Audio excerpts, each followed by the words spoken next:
Last week in my hometown, there were a couple of guys that showed up, obviously looking to provoke people. And they were holding up signs saying gay people should die and that slavery is good and all that. But one of the other messages was that they didn't really like women. One of the guys had a shirt that said women are property. Another guy on the back of his shirt said, my wife obeys me.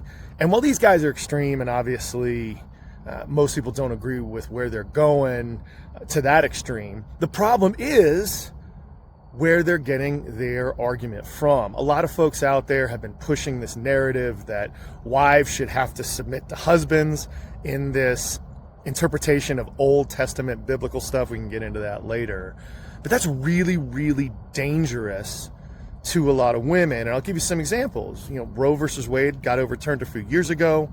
So a lot more women in a bunch of states in the country are now dying because they can't get access to the health care they need for their bodies when they're pregnant.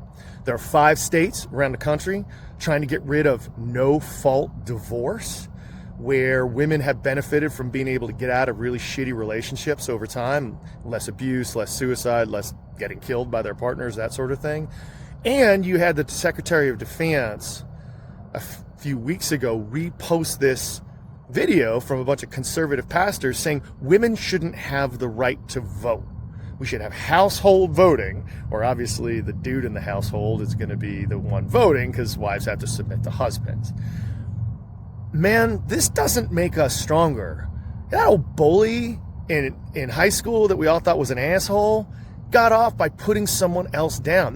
That's not a strong person. That's a weak person.